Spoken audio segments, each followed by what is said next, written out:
7월 31일 달빛교회 주일 예배 하나님께 드리도록 하겠습니다. 우리 다 같이 자리에 일어나시고 예배로의 부름으로 시작합니다. 제가 말씀 읽어 드리겠습니다.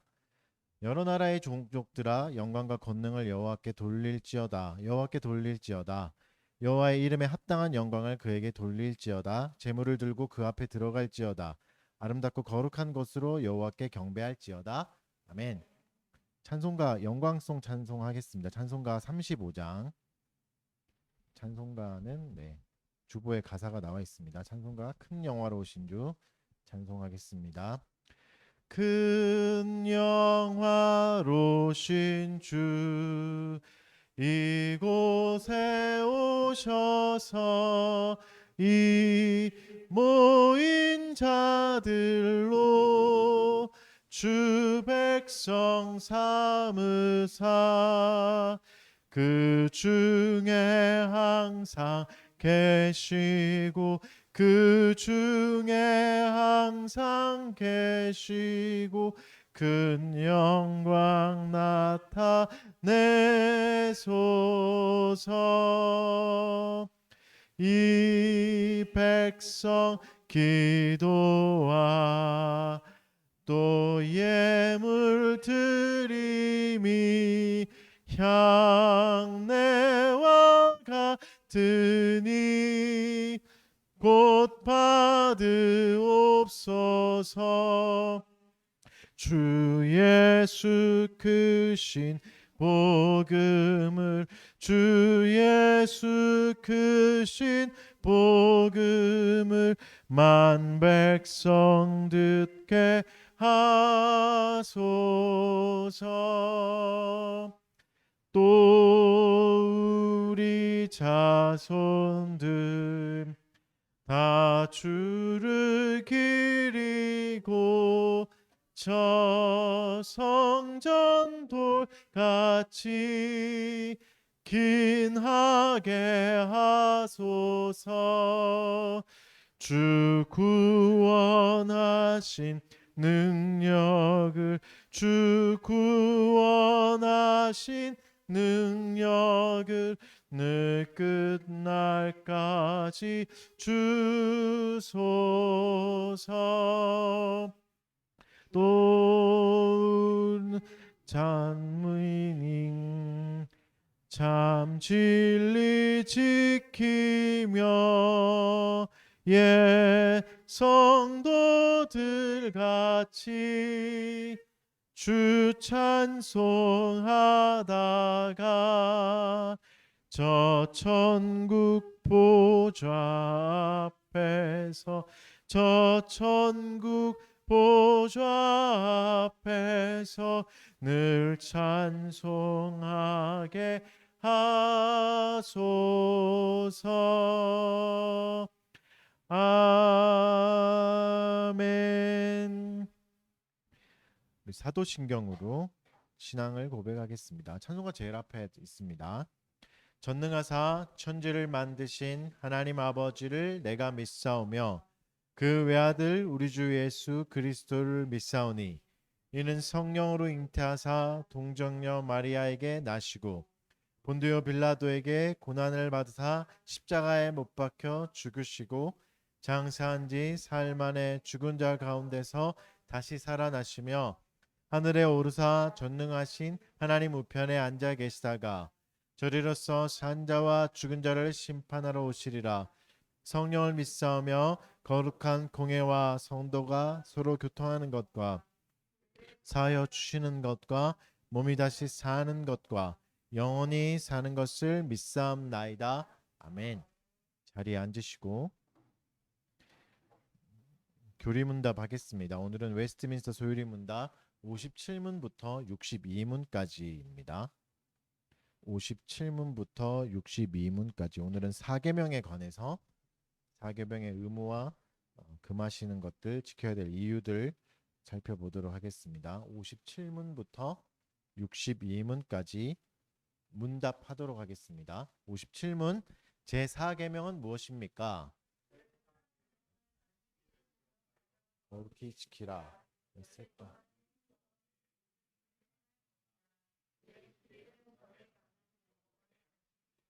너나 내 아들이 내 딸이나 남종이나 여종이나 내 육축이나 내 문 안에 유하는 객이라도 아무 일도 하지 말라. 이는 엿새 동안에 나 여호와가 하늘과 땅과 바다와 그 가운데 모든 것을 만들고 제 7일에 쉬었습니다. 그러므로 나 여호와가 안식일을 복되게 하여 그날을 거룩하게 하였느니라 하신 것입니다. 58문 제4계명에서 명하는 것은 무엇입니까? 4계명에서 명하는 것은 그의 말씀으로 정하신 때를 하나님께 거룩히 지키는 것, 곧 이레 중 하루를 종일토록 거룩한 안식일로 지키라는 것입니다. 59문 하나님께서 이레 중 어느 날을 매주의 안식일로 정하셨습니까? 세상의 시작으로부터 그리스도의 부활까지는 매주 일곱째 날을 안식일로 정하셨고 그 후로부터 세상 끝날까지는 첫째 날을 안식일로 정하셨는데 이 날이 그리스도의 안식일입니다. 60문 어떻게 안식일을 거룩하게 할 수 있습니까? 그날 종일을 거룩하게 쉼으로 할 것이며 다른 날에 정당한 세상 일과 오락까지도 쉴 것이요 그 모든 시간을 하나님께 드리는 사적 예배에 사용하되 다만 부득이한 일과 자비를 베푸는 일에 사용할 수 있습니다. 61문 제4계명에서 금하는 것은 무엇입니까? 그 명한 바 의무를 이행하지 않거나 조심 없이 행하는 것이며 게으르거나 죄되는 일을 하거나 오락에 관해 쓸데없는 생각과 말로 그날을 더럽히는 것입니다. 62문 제4계명을 지켜야 할 이유는 무엇입니까?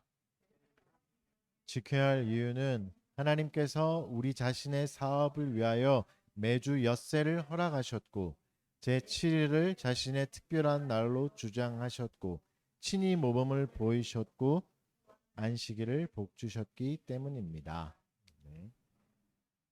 우리가 사계명에 대해서 살펴본 대로 우리가 또 계명을 어긴 것들 적극적으로 행하지 못했던 것들 회개하는 시간 갖도록 하겠습니다. 죄의 공적인 고백하는 시간이고 이 시간에는 1분 정도 기도하셔도 되고 뭐 소리 내셔도 좋고 안 하셔도 좋고 침묵으로 하셔도 좋고 1분 정도 우리 죄의 공적인 고백 기도하는 시간 1분 정도 갖도록 하겠습니다.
악인은 그의 길을 불의한 자는 그의 생각을 버리고 여호와께로 돌아오라. 그리하면 그가 긍휼히 여기시리라. 우리 하나님께로 돌아오라. 그가 너그럽게 용서하시리라. 아멘. 감사 찬송하겠습니다. 자, 같이 자리에 일어나셔서 시편 310장 시편 찬송 310장 오늘은 147편 1절에서 11절 찬송입니다. 시편 찬송가 310장입니다.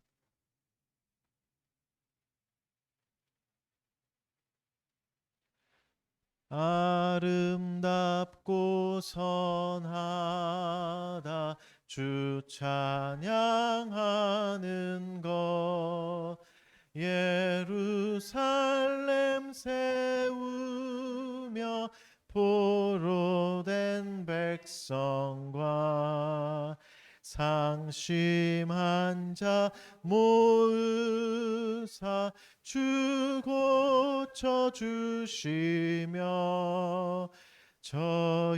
저희들의 상처를 싸매어 주신다. 광대하신 하나님 그 지혜 한없다. 별들을 계수하고 그 이름 부르니 겸손하고 낮은 자 붙들어 주시고 교만하고 악한 자 물리치시도다. 오 주님께 감사와 찬송을 드리자. 하늘에는 구름과 땅에는 단비름 예비하사 온 땅에 생명을 주시며 새들과 들짐승도 먹이시는 도다. 여호와는 세상 힘 자랑하는 것과 사람 의지하는 것 기뻐하니 하네. 오직 주 경외하며 그 인자하심은 바라는 모든 자를 기뻐하시도다. 아멘. 자리에 앉으시고 목회 기도하는 시간입니다. 제가 잠깐 기도하도록 하겠습니다. 사랑하는 주님 감사합니다. 삼위 하나님의 영광에 힘입어 이 땅을 창조해 주시고 또 우리를 빚어 주시고 또 죄 가운데 있는 우리를 버려두지 않으시고 예배당으로 우리를 불러 주셔서 하나님을 기억하여 예배하게 해 주셔서 감사합니다. 안식일을 허락하여 주시고 복되게 하여 주셔서 이날을 누리게 하여 주셨지만 우리가 이날을 온전히 누리지 못하였던 것들 하나님 교리문답을 통해 또 살펴보았습니다. 우리의 죄악을 돌아보게 하여 주시었고 우리가 얼마나 하나님의 법을 또 적극적으로 어겼는지 기억하게 하여 주셔서 주 앞에 뉘우치게 하여 주시옵소서. 또 부르심에 합당하지 않게 살았던 우리의 모든 과거와 시간들 또 본성들 하나님 돌이켜보고 회개하오니 불쌍히 여겨 주시옵소서. 우리의 생각과 마음과 또 본성이 죄악되어서 말씀대로 살지 않았습니다. 주님 우리를 불쌍히 여겨 주시옵고 주의 은혜 가운데 이끌어 주셔서 다시 한 번 더 하나님의 긍휼이 우리 삶에 임하게 하여 주시옵고 또 우리가 얼마나 그리스도가 필요한 존재인지 깨달아 주께 은혜를 더욱 구하게 하여 주시옵소서. 그래서 특별히 성령 하나님께서 역사하여 주셔서 우리의 생각을 또 우리의 마음 가운데 역사하여 주시옵소서. 우리를 더 예리하게 돌아보게 해 주시옵고 겸손하게 하여 주시옵고 얼마나 더 큰 은혜가 필요한 존재인지 깨닫게 하여 주셔서 더욱 은혜를 사모하고 더욱 은혜를 구하게 하여 주시옵소서. 우리의 마음과 생각이 그리스도께로 갈 수 있도록 성령 하나님 온전히 우리를 인도하여 주시옵소서. 특별히 주님 이 나라를 위해 기도드립니다. 경제가 많이 어렵습니다. 물가 상승과 또 여러 가지 어려운 상황들 때문에 고통스러워하는 사람들이 너무나 많습니다. 또 직장에서 또 각자의 삶의 일터에서 가정에서 괴로워하는 자들 불쌍히 여겨 주시옵고 또 정부 가운데 하나님이 지혜를 더하여 주시고 따뜻한 마음도 허락하여 주셔서 연약한 자들을 잘 돌볼 수 있는 적절한 도움이 잘 실행되게 하여 주시옵소서. 또 특별히 또 사회에 연약한 사람들 어두움 가운데 있는 계층들 하나님 기억하여 주셔서 그들에게 견딜 힘을 허락하여 주시옵고 어려운 시간들 넉넉히 이길 수 있도록 주여 은혜를 더하여 주시고 힘과 지혜를 더하여 주시옵소서. 또 특별히 더 있는 자들에게 또 그리스도인들에게 이웃을 또 돌아볼 수 있는 마음들이 살아나게 하여 주셔서 서로를 잘 돌봐주고 또 서로를 잘 용납해 줄 수 있는 아름다운 사회를 만들어 갈 수 있도록 도와주시옵소서. 또 특별히 주의 몸된 교회들을 위해서 기도드립니다. 주의 모든 교회가 이 시간에 함께 예배할 터인데 하나님 동일한 은혜가 임하게 하여 주시옵고 한 곳인 머리 대신 그리스도를 바라보게 하여 주시고 그리스도의 다스림과 통치가 모든 교회 가운데 적절히 드러날 수 있게 하여 주시옵소서. 특별히 달빛교회도 하나님 기억하여 주셔서 교회가 말씀에 더욱더 창념하게 하여 주시옵고 또 성도를 더 잘 양육할 수 있는 교회가 되게 하여 주시옵소서. 공교회됨을 잘 드러내게 하여 주시옵고 교회의 기능들 다 살아나는 참된 교회 될 수 있도록 은혜를 더욱더 내려 주시옵소서. 또 교회에 속한 권속들을 위해서 기도드립니다. 또 새로운 직장에서 직장 생활하고 있는 직장인도 있습니다. 하나님 지혜를 더하여 주시옵고 더운 일기 가운데 잘 버티게 하여 주시옵고 체력 가운데도 하나님 영육 간의 강건함을 허락하여 주셔서 어려운 시기들 잘 이겨나갈 수 있도록 지혜와 명철함도 허락하여 주시옵소서. 졸업을 앞둔 학생도 있습니다. 하나님 긴 시간들 하나님 은혜 가운데 잘 마무리되었음을 감사하게 하여 주시옵고 또 새로운 시간들 또 새로운 길들도 하나님이 잘 열어주셔서 또 하나님이 원하시는 길로 잘 갈 수 있도록 도와주시옵소서. 또 직장인들 하나님 각자의 일터에서 또 연약해서 넘어지고 또 쓰러질 때도 있을 터인데 낙심할 때마다 새 힘을 더하여 주시옵고 위로하여 주시옵고 하나님 일의 성패가 나의 존재의 성패가 아님을 깨닫게 하여 주셔서 하나님 어떤 자리에서든지 다시 일어날 수 있도록 더하여 주시옵소서. 그리고 하나님 보내신 자리에서 지혜를 더하여 주셔서 또 은사를 개발하게 하여 주시옵고 더욱더 큰 능력으로 많은 사람들에게 이로움을 끼치고 하나님께 영광 될 수 있도록 도와주시옵소서. 퇴사한 지체도 있습니다. 또 쉼 가운데 위로하여 주시옵고 또 새로운 길과 또 새로운 여정 가운데 하나님이 함께하여 주셔서 또 예비하신 길로 잘 갈 수 있도록 또 불안하지 않도록 그 마음을 잘 지켜 보호하여 주시옵소서. 하나님 또 각 가정을 위해서 기도드립니다. 특별히 각 가정이 잘 바르게 기능하게 하여 주셔서 아름다운 그리스도를 드러내는 가정 되게 하여 주시옵고 또 특별히 남편과 아내 가운데 지혜와 사랑을 더하여 주셔서 서로를 사랑으로 섬길 수 있는 가정이 되게 하여 주시옵소서. 하나님 또 특별히 또 새로운 생명을 잉태하는 가정이 있습니다. 그 가정 가운데 모든 도움을 더하여 주셔서 잘 아이를 양육하게 하여 주시옵고 뱃속에서부터 태에서부터 은혜를 더하여 주셔서 건강하게 아이가 잘 자라게 하여 주시옵고 그 일을 위해서 온 교회가 함께 관심을 두고 신경 쓰고 서로를 돌볼 수 있도록 도와주시옵소서. 또 코로나로 격리하고 있는 가정이 있습니다. 외로운 시간들 하나님 잘 버티게 하여 주시옵고 또 끝나가는 여정 가운데 더욱더 건강한 모습들 허락하여 주셔서 또 각자의 삶의 자리에서 또 새롭게 일할 수 있도록 세임과 능력들 더하여 주시고 경제적 어려움 없도록 하나님 지켜주시고 보호하여 주시옵소서. 오늘 이 시간에 또 말씀을 듣습니다. 하나님 또 말씀이 우리의 영혼을 살리고 또 영혼을 또 생명을 더하는 그런 은혜의 시간 되게 하여 주시옵고 그리스도가 우리의 주가 되심을 더욱 명확히 보는 은혜의 시간 될 수 있도록 도와주시옵소서. 감사드리며 예수님 이름으로 기도드립니다. 아멘. 말씀 보겠습니다. 말씀은 오늘은 잠언 4장입니다. 4장 전체를 봅니다. 4장 1절부터 27절까지.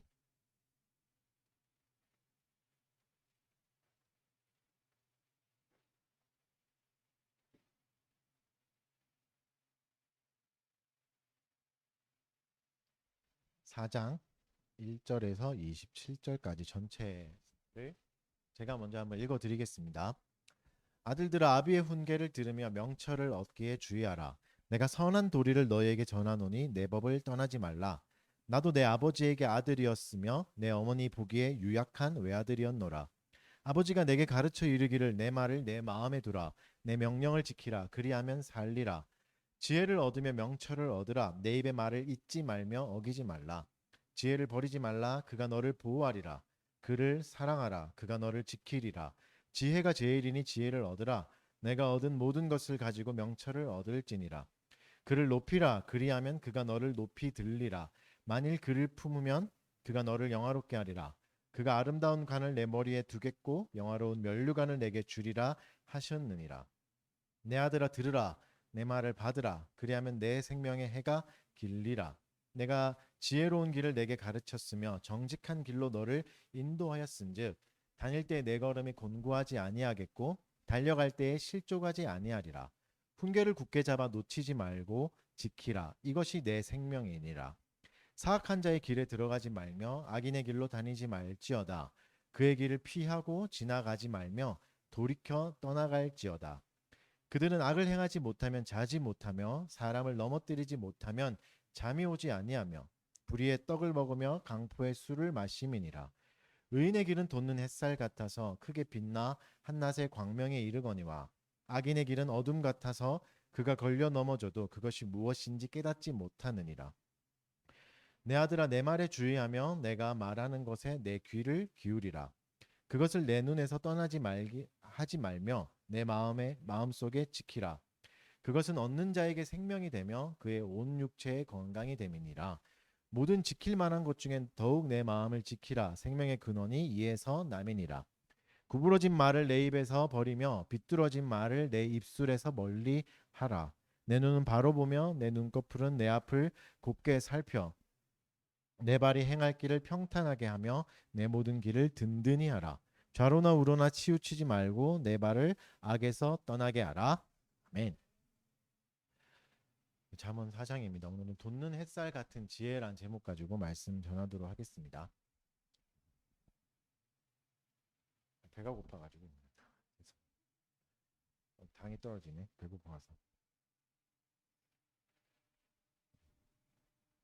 네, 잠언은 이제 다양한 지혜의 모습을 알려주잖아요. 우리가 이제 계속 보고 있는데 앞에서 본 것처럼 지혜는 여인의 모습, 여성의 모습으로 나타나서 이제 외치기도 하고 또 지난주에 본 것처럼 바다가 구름이 되고 비가 되는 모습으로 나타나기도 해요. 본문에서는 특이한 표현 하나가 나오는데 돋는 햇살 같다 이런 표현이 나옵니다. 돋는 햇살은 이제 아침에 떠오르는 햇살이죠. 그래서 아침에 떠오르는 햇살은 어떻죠?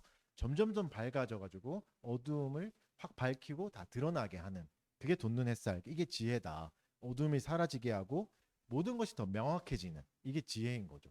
흐리멍텅해지는 게 아니라 더 명확해진 거죠. 그리고 이 지혜를 얻으라고 본문은 권면하고 있습니다. 특히 이제 오늘 본문도 세 부분으로 나눌 수 있는데 1절부터 9절까지는 지혜의 장점을 설명합니다. 다른 잠언이 그랬던 것처럼 이제 오늘은 어떤 장점을 가져오냐면 전통을 가지고 와요. 전통 속에서 흘러왔다. 그래서 이게 장점이다. 이렇게 얘기하고 10절부터 19절은 또 잠언이 항상 얘기하는 악인들에 대해서 항상 얘기하죠. 악인들을 얘기하면서 악인의 특징, 또 특히 이제 길이라는 매개체를 가지고 와서 악인의 길로 가지 마라. 이 길은 아니다. 이런 설명을 하고 또 20절부터 마지막 27절은 지혜롭게 살기 위해서 중요한 것들, 마음을 지키라.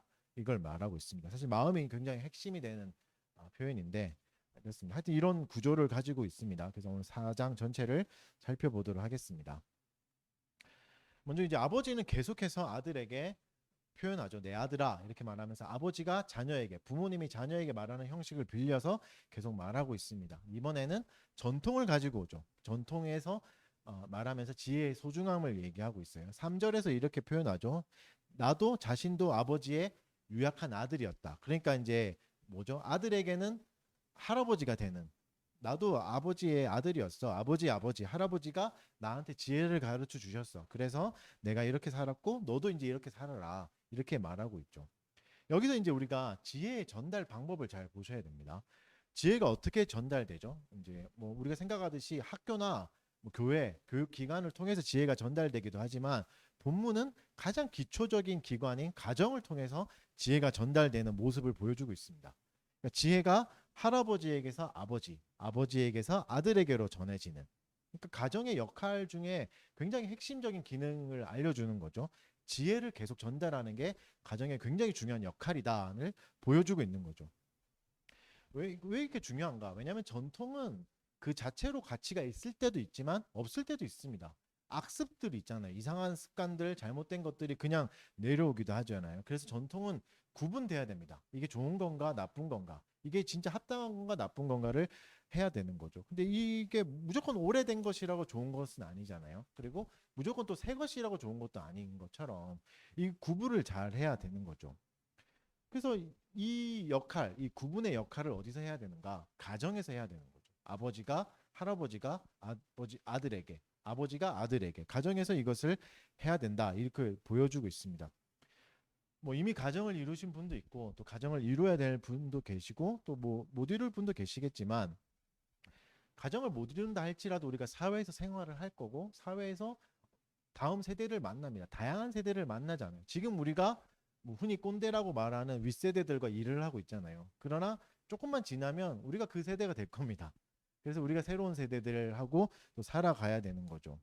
그러니까 이전 세대가 우리가 될 거고 또 다음 세대와 일을 하게 될 시점에서 가정을 이루지 못해도 우리는 다음 다양한 세대를 만날 거고 그들과 함께 살아가야 되기 때문에 이것을 좋은 전통을 물려주는 거 중요하죠.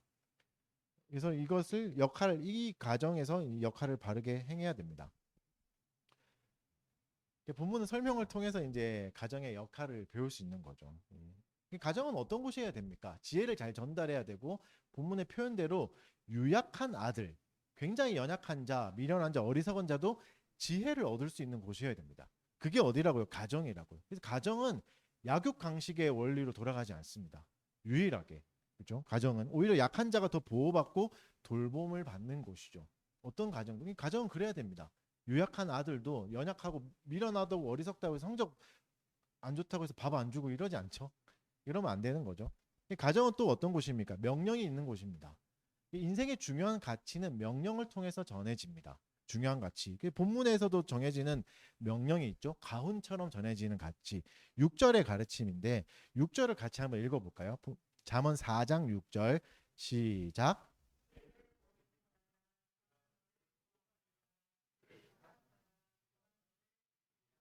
지혜를 버리지 말고 사랑하라. 명령이죠. 사랑하라는 명령을 하세요. 명령이죠.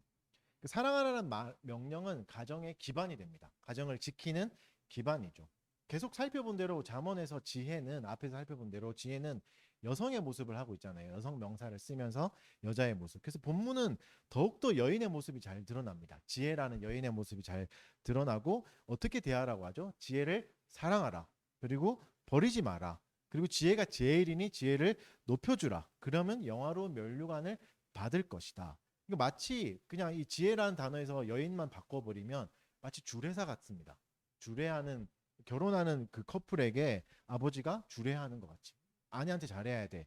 아내한테 버리지 마. 아내가 제일이고 지혜를 높여줘라. 그러면 면류관이 있다. 그게 상급이 있는 일이다. 라고 말하고 있는 거죠. 싸우지 마시고 네 싸우지 왜 이렇게 못하냐고 또 하지 마시고 오늘부터 잘하면 되니까 그죠? 그러니까 아들에게 이제 맞이하게 되는 여인을 버리지 말고 최고로 여겨주라 높여주라고 말씀하시고 계십니다. 그리고 상이 있다고 말씀하고 계십니다. 굉장히 상이 있다는 거 유치한 표현이고 1차적인 표현이라고 했잖아요. 근데 중요하죠. 근데 왜 이렇게 상이 있다 이 얘기를 하죠? 상이 있는 일은 어떤 일이죠? 쉽지 않은 일이고 어려운 일이고 그리고 가치 있는 일입니다. 사실 이게 어렵죠. 그러니까 가정에서 누구도 버려지지 않는다는 게 사실은 쉽지 않습니다. 이 사회에서도 그렇고 가정에서 이제 그렇죠. 가정에서 우리가 버림받은 경험들이 약간씩은 좀 있을 수 있잖아요, 다들 그죠? 어떻게 나한테 이럴 수 있지? 뭐 아버지가 이럴 수 있지, 부모님 이럴 수 있지, 자녀가 이럴 수 있지, 자녀한테 상처받기도 하거든요, 부모도. 그러니까 이런 게 있는 거죠. 그러나 가정의 목표는 누구도 버려지지 않는, 포기하지 않는 곳이 돼야 되는 거죠. 남편은 아내를 버려서도 안 되고, 아내도 남편을 버리면 안 되고, 자녀가 부모가 자녀를 버려서도 안 됩니다. 그리고 못났다고 잘났다고 차별해서도 안 되고, 공부 잘한다고 뭐 맛있는 건 사주고, 첫째 더 좋아하고 이러도 안 되는 거죠. 그죠? 왜죠? 사랑에 기반하라. 사랑에 기반하라. 그리고 그거를 명령에 기반하죠. 명령이다. 이건 명령이다. 그러니까 뭐죠? 우리가 지혜를 이해하려면 전제가 필요한데 가정을 경험해야 되는 거죠. 어떤 가정이죠? 한 번도 버려지지 않았던 가정. 내가 공부 못한다고 버려지지 않았던 가정. 내가 연약하다고 육체적으로 떨어진다고 버려지지 않았던 가정을 경험하면 아, 지혜도 이렇게 포기하지 않아야 되는구나. 내가 가정에서 누구도 포기하지 않았던 것처럼 지혜도 버려서는 안 되는구나를 알 수 있는 거죠. 이게 가정을 바로 세우는 일이 중요합니다. 아까 다시 말씀드린 것처럼 그 상을 언급한다는 건 중요하다고 그랬죠. 중요한 거고 어려운 일이고 하는 거죠. 왜냐하면 가정을 지키고 누구도 포기하지 않는 일은 사실은 지루합니다. 그렇게 막 드라마틱하고 아름답거나 막 멋있는 일이 아니에요. 굉장히 지루하고 괴로워요. 그렇잖아요. 연약한 아이를 데리고 간다는 건, 약한 사람을 데리고 등산한다는 건 쉽지 않은 일이거든요. 고통스러운 일이에요. 그리고 막 재밌지 않아요. 괴로워요. 그래서 별것 없는 날들을 보내는 날이 될 수 있습니다. 가정을 지킨다는 것, 지혜를 지킨다는 것, 막 불꽃 튀고 익사이팅하고 막 설레고 막 이런 날이 아닐 수 있는 거죠. 그 지루함을 견디고 평범함을 견디는 자들에게 상이 있는 겁니다. 사실 여러분, 우리가 일상에서 평범함을 벗어나거나 뭐 특별함을 자꾸 추구하는 게, 그게 우상이 될 날이 너무 많습니다. 아, 우리 가정은 저랬으면 좋겠다. TV에 나오는 테레비라고 요새 안 해요. TV에 나오는 그런 가정 같은 가정을 꿈꾸는 것 자체가 우상인 거죠. 평범한 날을 견딜 수 있어야 됩니다. 화려한 유모차를 못 사더라도 그냥 중고 유모차를 받았다 할지라도 그 평범함을 유지할 수 있는 것, 그것이 상이 있는 일이지, 너무 특별하고 너무나 아름다운 가정을 꿈꾸는 건 오히려 우상일 수 있는 거죠. 평범함을 벗어난, 일상을 벗어난 일들. 뭐 가정에도 적용해 볼 수 있겠죠. 새로운 이성이 생겼다고, 새로운 사랑이 생겼다고, 그 사랑에 충실하는 것은 로맨틱해 보일 수 있습니다. 아름다워 보일 수 있습니다. 그러나 그 끝은 상이 없습니다. 그 끝은 비참하다고 잠언은 경고하고 있습니다. 특별히 뭘 말하냐면 보호가 없다라고 오늘 본문은 말하고 있습니다. 그렇게 일상을 버리고 평범함을 버리고 지루함을 버리고 특별한 것을 쫓아가는 것은 보호가 없다. 보호받지 못한다. 너희 그걸 추구하는 것은. 지혜는 그렇습니다. 가정과 지혜를 계속해서 번갈아가면서 얘기할 텐데, 지혜도 똑같습니다. 지혜롭게 산다는 것은 평범하고 지루한 날을 견디는 것. 평범하고 지루하게 가는 거죠. 여러분, 평범하다는 것이 뭐 지루할 수 있지만 사실 아무 일도 일어나지 않고 사고도 일어나지 않고 무탈하다는 얘기가 되기도 하잖아요. 굉장히 좋은 건데 우리는 너무 지루하게 여길 때도 있는 거죠. 그리고 이 지루함과 이 평범함을 다음 세대들, 새로운 세대들도 살아갈 수 있도록 도와줘야 되는 거죠. 어디서? 가정에서. 이게 얼마나 중요한지를 가정에서밖에 알려줄 수 없습니다. 왜냐하면 가정 이외의 모든 기관은 특별하라고 가르치거든요. 특별해야 되고 뛰어나야 되고 뭔가 익사이팅해야 되고 재미있어야 되잖아요. 평범함은 가정에서밖에 가르쳐 줄 수 밖에 없습니다. 평안한 식탁의 자리가 얼마나 따뜻하고 좋은지는 가정에서밖에 가르쳐 줄 수가 없습니다. 심지어 교회에서도 그렇지 않잖아요. 교회에서도 너무 자극적인 걸 추구하게 되잖아요. 뭐 교회를 비난하는 건 아니고요. 그래서 이제 본문에서 말하는 지혜는 하나의 길밖에 없습니다. 한 가지의 길, 되게 편협해 보이고 뭐 너무 폭력적이지 않나 이렇게 생각할 수 있지만, 가정을 생각해 보면 알 수 있습니다. 가정을 지키는 길은 하나밖에 없어요. 다른 길이 없잖아요. 결혼한 이후에 새로운 이성이 있을 수 있습니까? 없습니다. 결혼한 후는 끝이잖아요. 새로운 가능성은 없죠. 한 길밖에 없어요. 그렇죠? 지혜의 길도 마찬가지입니다. 하나밖에 없습니다.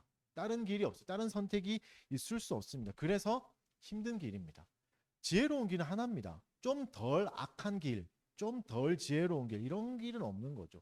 중간 단계는 없어요. 지혜는 하나의 길. 그래서 힘든 길이죠. 아무나 갈 수는 없습니다. 그런데 오늘 본문에서 뭐라고 말하죠? 3절에서는 유약한 아들인 자기도 갔던 길입니다. 그러니까 지혜로운 길은 험난하고 힘들고 어려운 길이기도 합니다. 하지만 유약한 자도, 연약한 자도 갈 수 있는 길입니다. 약하다고 해서 못 가는 길은 아니죠. 전제가 있죠. 가정 안에서 지혜가 전해진다면, 가정 안에서 이것을 잘 배운다면, 바른 가정 안에서 익힌다면, 인도해주는 아버지가 할아버지가 있다면, 전 세대가 있다면, 윗세대가 있다면 유약한 자도 갈 수 있는 겁니다. 물론 그런 부모를 못 만났을 수도 있어요. 그러나 나부터 시작할 수도 있습니다. 나부터 새로운 길을 만들 수 있는 거죠. 그런 가정을 못 만났다 할지라도 오늘 본문을 통해서 우리에게 말씀해 주시잖아요. 가정이 중요하다. 그런 가정을 지금도 시작해도 늦지 않았습니다. 그리고 이 길은 약속이 있습니다. 이 험난한 길을, 또 새로운 가정을, 바른 가정을 세우는 길은 약속이 있습니다. 바람을 피는 거는 약속이 없어요. 아름답긴 하지만. 12절의 말씀은 뭐라고 하죠? 곤고하지 않는다라고 약속하고 계세요. 곤고하지 않는다가 이제 원어로 보면 어떤 표현이냐면 사방이 둘러싸여서 막히는 상황을 말해요. 사방이 둘러싸여서 막히는 상황. 무슨 말이죠? 빠져나갈 구멍이 없는 거죠. 완전히 막한 상황들. 그리고 살아가면서 그럴 때가 있지 않습니까? 완전히 막막해져서 뭐 이건 어떻게 갈 도리가 없는. 근데 지혜로움이 있다면 이런 상황은 만나지 않을 거다. 사실은 더 엄밀하게 말하면 만나도 길을 만들 수 있다. 이렇게 말하는 거죠. 지혜는 길을 만들어내는 거고. 아이들에게 닥칠 위기를 피하게 할 수는 없습니다. 물론 아이를 억압하거나 막 두들겨 패고 막 집안에 가두고 텔레비도 못 보게 하고 스마트폰도 못 하게 하면 수많은 위기에서 벗어날 수는 있겠죠. 그러나 또 다른 위기를 만들어낼 수도 있습니다. 그러니까 억압한다 해도 소용없습니다. 어떻게 해야 되죠? 오히려 지혜를 가르쳐 줘야 되죠. 모든 상황에서 피할 길 싸우지 마시고 모든 상황에서 피할 길을 알려줘야 됩니다. 지혜를 따르는 것, 누누이 말씀드리지만 유약한 자들, 연약한 자들도 험한 인생을 살 수 있는 비결입니다. 아이가 그 상황을 만날 거를 막을 수는 없습니다. 그래서 지혜를 얻게 해줘야 되고, 그럼 지혜를 얻으려면 어떻게 해야 되는가? 본문은 뭐라고 말하냐면 강력한 동사를 많이 사용해요. 13절에서는 잡으라라는 동사를 써서 말씀합니다. 굉장히 잡으라는 강력한 동사거든요. 강력한 행동을 말하는, 그리고 지속적인 행동을 말하는 겁니다. 마치 운동선수가 훈련에 매진하는, 마치 이거 아니면 먹고 살 길이 없다고 하는 것처럼 강하게 훈련하는 것처럼 잡으라.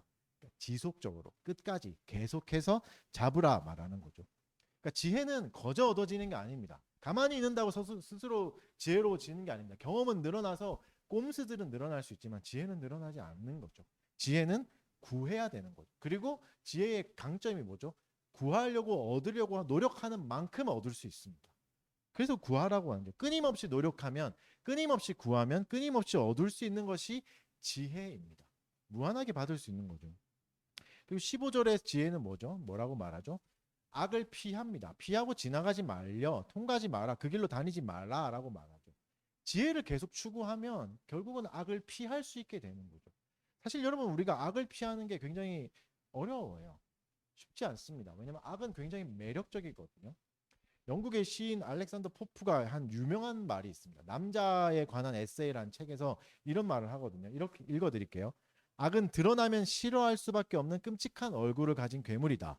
그러나 너무 자주 나타나고 익숙하기 때문에 처음에는 견디다가 어느덧 가엽게 여기며 마침내는 그것을 품는다.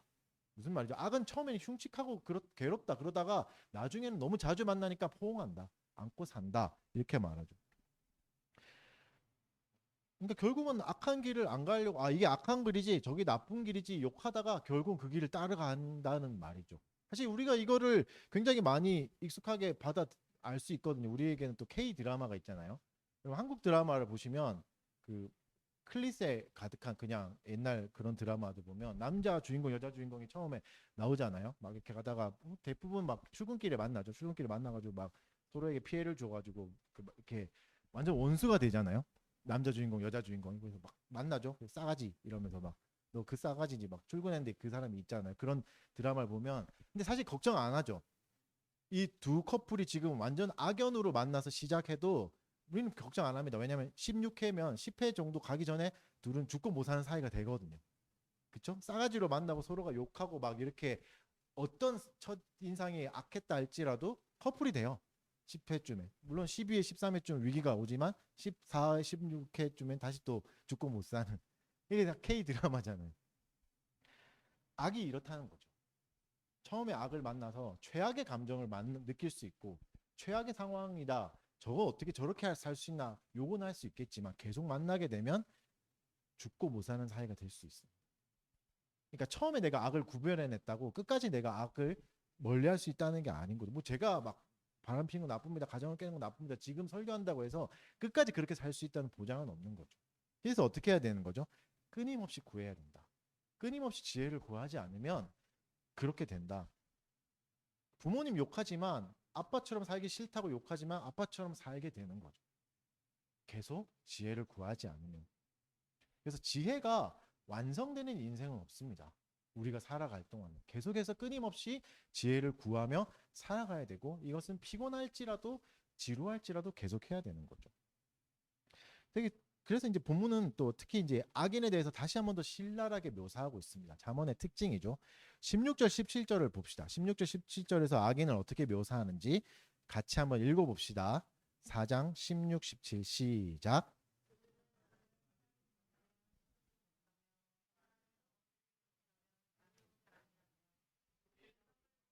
강포의 술을 마십니다. 악인의 모습을 어떻게 묘사하죠? 악을 행하지 않으면 잠도 못 잔대요. 그리고 악을 음식으로 삼는다라고 말하고 있죠. 사실 음식은 인간에겐 생명의 근원이잖아요. 음식을 먹어야 살 수 있죠. 음식을 먹지 않으면 생존할 수 없잖아요. 근데 악인은 악이 음식이다.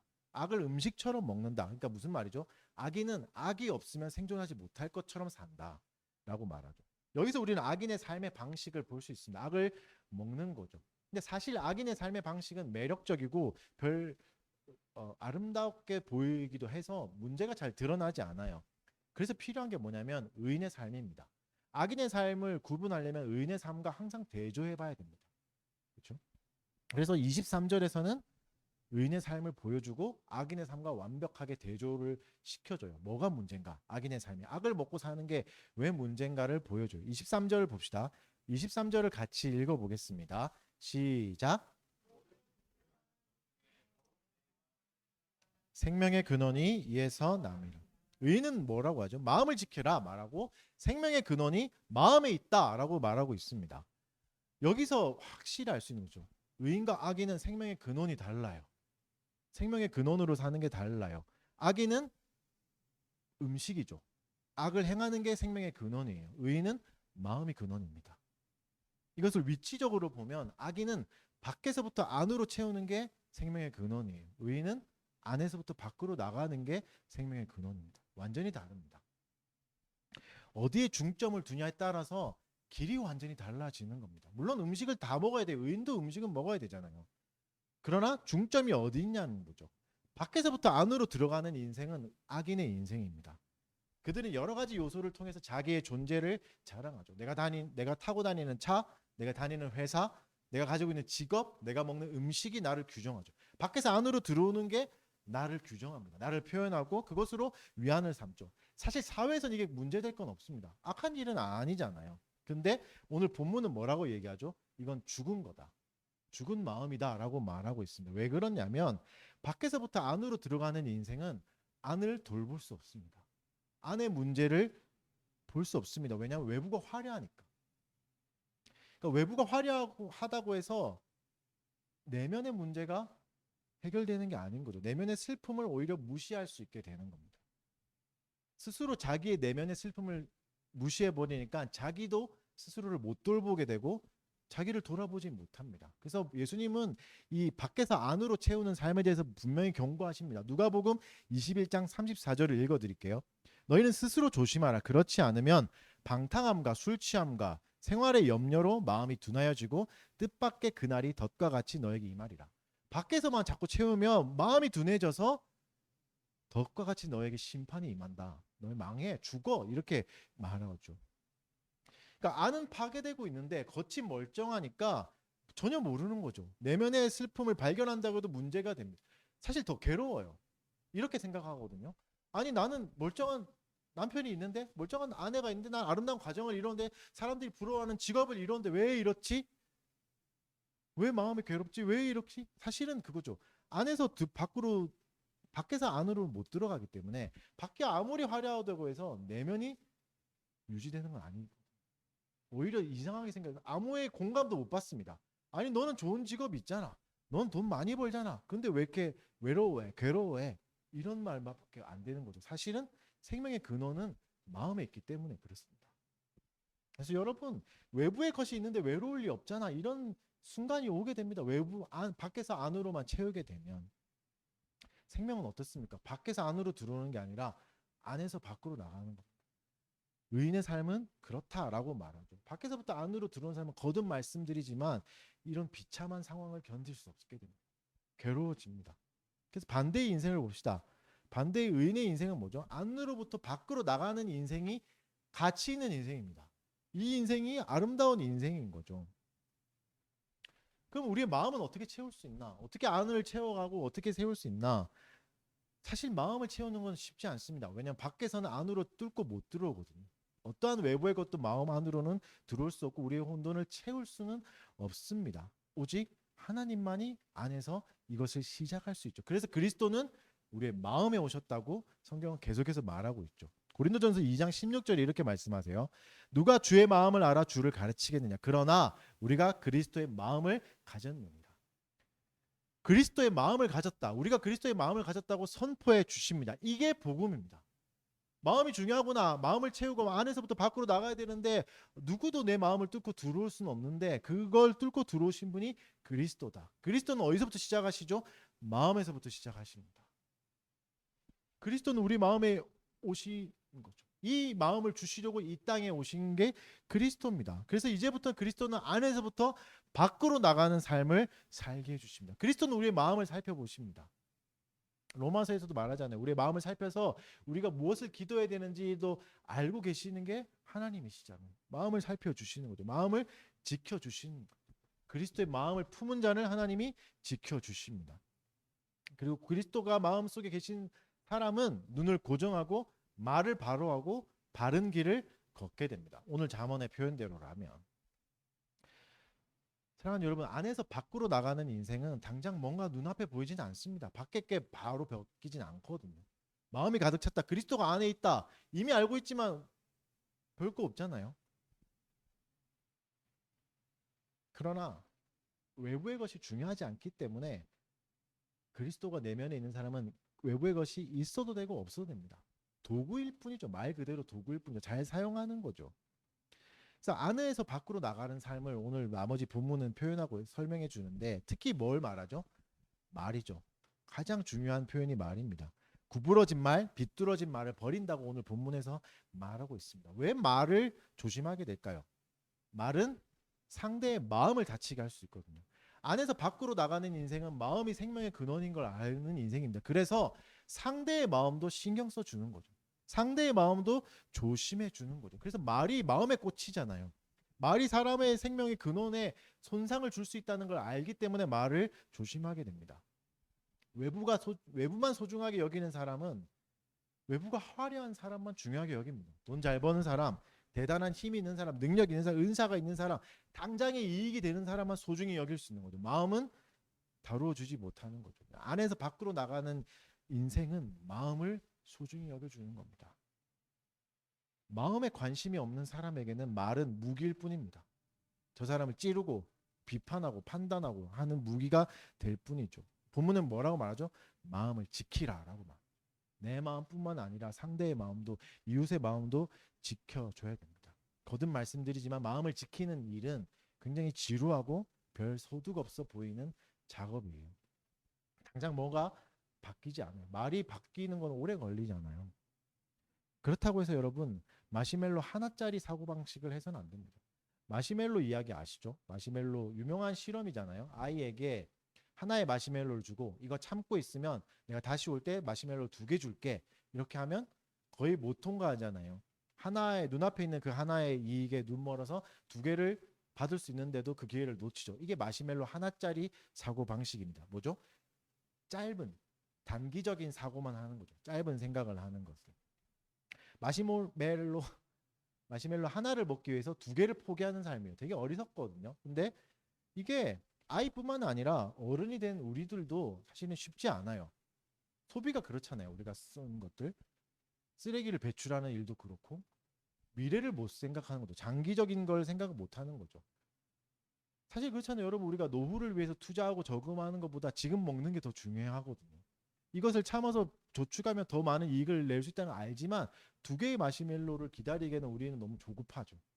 당장의 이익과 즐거움을 추구합니다. 사실 큰 문제예요. 이게 어른이 돼서도 해결되지 않는 거거든요. 그래서 이런 거에 관한 논문들이 굉장히 많아요. 특히 심리학자들이 정말 많은 연구를 합니다. 기독교인이 아니라 심리학자들이 어떻게 해야 장기적 사고를 할 수 있을까? 2개의 마시멜로를 볼 수 있을까? 왜냐하면 이거는 지구의 문제잖아요. 환경의 문제도 결국은 장기 단기의 문제거든요. 미래를 보지 못하니까 우리가 재활용도 안 하고 쓰레기도 많이 분산하고 이렇게 되잖아요. 미래를 못 보니까. 그래서 2가지 방법을 찾았습니다. 논문에 유명한 방법이 2가지인데 거듭 말씀드리면 기독교인이 아니에요. 기독교인이 아닌데 뭐라고 말하냐면 감사와 경외함이다. 이렇게 얘기해요. 감사와 경외함. 실제로 이제 실험을 했대요. 단기적 사고를 막아줄 때 어떻게 하냐면 마시멜로를 하나 주고 감사했던 일을 생각해 보세요. 기뻤던 일을 생각해 보세요 하면서 그것을 회상해 보고 기억하니까 두 개의 마시멜로를 선택하는 비율이 훨씬 더 높아졌다고 합니다. 감사를 기억할 때 우리의 뇌가 장기적 사고를 하게 되는 거죠. 감사를 할 때. 그리고 또 하나는 경이로움을 느낄 때. 경이로움을 느끼는 거는 뭐 지난 시간에도 말씀드렸지만 우주적 관점을 가지는 거거든요. 칼 세이건 아시죠? 그 코스모스라는 책을 쓰죠. 그분의 책 중에 창백한 푸른 점이라는 책이 있습니다. 그 지구를 말하는 거거든요. 뭐 이렇게 뭐 빛 중에 이렇게 빛 사진을 보여주고 여기 점이 여기 지구다 이러면서 이제 어떤 표현을 쓰냐면 그 점 위에 모든 성인과 죄인이 한 곳에 있었다. 한 점 위에 살았다. 이렇게 해서 지구를 점으로 보여주니까 성인과 죄인이 한 사람이 돼버리는 거죠. 이게 경이로움입니다. 멀리 보고 더 크게 보는 거. 쉽게 생각하면 우리가 교회에서 이제 막 싸울 수 있잖아요. 나는 피자를 먹을래. 아니 나는 햄버거가 좋아. 난 김밥을 먹을래. 막 이렇게 싸우다가 다른 교회와 축구 대회를 한다. 이러면 갑자기 뭉치게 되죠. 싸우다가도. 한국교회 우리가 이러니 저러니 욕하다가도 신천지대 한국교회 하면 한국교회가 하나로 뭉쳐요. 그죠? 한국, 일본 막 이렇게 한국끼리 국내에서 서로가 막 나누고 싸우고 이러다가도 한일전 한다 그러면 다 뭉치잖아요. 이 관점이 점점 커지는 게 보이십니까? 우리가 한국하고 일본하고 막 이렇게 다투다가도 아시아와 아메리카 이렇게 되면 하나가 돼요. 하나가 되죠. 점점 커지죠. 그러다가 지구가 되면 같은 행성에 사는 사람이 되는 거죠. 경외함이 뭔지 아십니까? 경이로움을 느낀다는 건 우리가 연결돼 있다는 걸 알게 되는 거죠. 그래서 심리학자들이 하는 것 중에 하나가 이거래요. 광대한 걸 보여줍니다. 넓고 크고 높은 걸 보여줘서 서로가 연결돼 있다는 걸 느끼게 해줘요. 내가 작아질 때 연결돼 있다는 걸 느끼게 해줍니다. 심지어 옆 사람들과도 다른 나라 사람들과도 그리고 그렇게 연결될 때 어떻게 되죠? 타인에게 관대해지는 거죠. 장기적 사고를 할 수 있게 하는 거죠. 사실 잠언이 말하는 게 이거잖아요. 지혜의 핵심이 여호와를 경외하는 거다. 이 얘기를 지금 길게 풀어서 설명하는 거 아닙니까? 크고 놀라운 지혜에 감격하는 거, 감사하는 거, 이것이 우리에게 장기적 사고를 가져주고 지루하고 평범한 일상들을 견뎌나가게 해주는 거죠. 그리고 이 모든 일은 어디서 할 수 있다고요? 가정에서. 평범한 일을 일상은 가정에서 지켜줄 수 있는 것이 학교나 교회에서도 사실은 힘듭니다. 가정에서 이걸 알려줘야 되고 가정에서만 가르쳐 줄 수 있는 특별한 기능입니다. 말씀의 결론을 맺겠습니다. 지혜는 유익이 있습니다. 전통을 통해서 가정을 통해서 나오죠. 그래서 가정은 지혜를 담는 그릇이 되어야 됩니다. 지혜가 반드시 가정을 통해서 전해져야 되죠. 그런 가정에서 태어나지 못했다고 해도 괜찮습니다. 그리스도가 우리 마음에 오셨잖아요. 우리부터 시작할 수 있습니다. 지금도 늦지 않았습니다. 지혜롭게 산다는 것은 지금부터 시작해도 풍성한 지혜를 누릴 수 있습니다. 사랑하는 여러분, 바른 가정을 세워 가셔야 됩니다. 그리고 바른 교회도 세워 가셔야죠. 가정이 중요하냐 교회가 중요하냐 둘 다 중요하죠. 유기적인 관계입니다. 바른 교회가 바른 가정을 만들고 바른 가정이 바른 교회를 만드는 거죠. 싸우는 단계가 아니라 뭔가 하나를 포기해야 하나가 살 수 있는 대립적 관계가 아니라 이게 유기적으로 연결되어 있는 관계입니다. 뭐 하나도 포기할 수 없습니다. 그래서 교회 안에서 바른 가정이 탄생할 수 있어야 되고 바른 가정이 모여서 바른 교회가 돼가는 것이죠. 그리고 교회 안에서 새로운 세대들이 이전의 세대들의 실수가 아니라 믿음의 삶에서 지혜를 배워 나갈 수 있어야 되는 것이죠. 지혜는 어떤 겁니까? 외부에서 안으로 들어온 건 생명이 없다는 걸 깨닫는 것이죠. 이건 가정에서만 가르쳐 줄 수 있는 겁니다. 가정에서만 내부가 마음이 중요하거든요. 가정에서 누가 외부에서 마음을 중요시 여겨줄 수 있습니까? 진정한 생명의 주소가 마음이다라는 걸 가르쳐 줄 수 있는 것이 가정인 거죠. 그리고 이 마음에 생명이 가득하면 어떻습니까? 안에서부터 밖으로 나가는 게 달라집니다. 말이 달라질 겁니다. 말은 서로를 보듬어주고 이해하는 도구가 될 겁니다. 지적하고 너 그렇게 하면 안 돼. 봐, 너잖아. 이렇게 하는 게 아니라 보호해주는 거죠. 상대의 마음을 알아주고 보살펴주는 것이죠. 마음에 생명이 가득하면 보는 것도 달라집니다. 미래를 볼 수 있습니다. 잠깐의 이익과 잠깐의 기쁨에 내어주지 않고 장기적 사고를 할 수 있습니다. 이 일을 위해서 그리스도는 우리 마음에 찾아오셨습니다. 그 일을 지금도 행하고 계시는 겁니다. 사랑하는 성도 여러분, 어떻게 사셔야 되겠습니까? 마음에 있는 그리스도를 충분히 누리십시오. 감사함과 경외함으로 하루하루 살아가시고 지루하고 평범한 이 날들을 잘 견뎌가십시오. 그럴 때 우리에게 면류관이 있을 것입니다. 이 면류관을 받으시는 달빛교회 교우들 되시기 바랍니다. 네. 찬송합시다. 우리 자리에 일어나셔서 찬송가 289장 찬송하겠습니다. 주 예수 내 맘에 들어와 계신 후 변하여 새 사람 되고 내가 늘 바라던 참빛을 찾음도 주 예수 내 맘에 오시 주 예수 내 맘에 오시 주 예수 내 맘에 오신 물밀듯 내 맘에 기쁨이 넘치는 주 예수 맘에 오신 주 예수 내 맘에 들어와 계신 후 망령된 행실을 끊고 머리털보다도 더 많던 내 죄가 눈보다 더 희어졌네 주 예수 내 맘에 오시 주 예수 내 맘에 오신 물밀듯 내 맘에 기쁨이 넘치는 주 예수 내 맘에 오시 내 맘에 소망을 든든히 가짐은 주 예수 내 맘에 오신 의심의 구름이 사라져 버림도 주 예수 내 맘에 오시 주 예수 내 맘에 오시 주 예수 내 맘에 오신 물밀듯 내 맘에 기쁨이 넘치는 주 예수 내 맘에 오시 사망의 음침한 골짜기 가다가 밝은 빛 오련히 비쳐 저 멀리 하늘 문 환하게 보임도 주 예수 내 맘에 오시 주 예수 내 맘에 오시 주 예수 내 맘에 오신 물밀듯 내 맘에 기쁨이 넘치는 주 예수 내 맘에 오시 내가 저 천성에 올라가 살기는 주 예수 내 맘에 오신 천성에 올라가 주님을 뵈리니 그 기쁨 비길 데 없네 주 예수 내 맘에 오시 주 예수 내 맘에 오신 내 맘에 기쁨이 넘치는 주 예수 내 맘에 오신 자리에 일어나 계시고 헌상기도 헌금을 위해서 제가 잠깐 기도하겠습니다.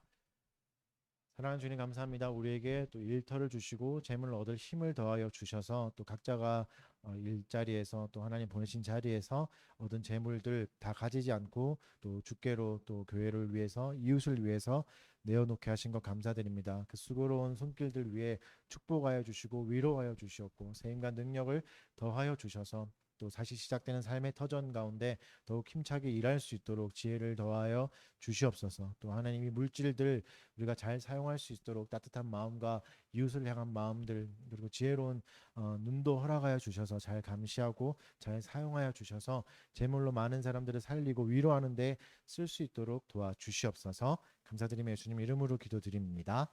네. 강복선언으로 예배 마치도록 하겠습니다. 주 예수 그리스도의 은혜와 하나님의 사랑과 성령의 교통하심이 너희 무리와 함께 있을지어다. 아멘.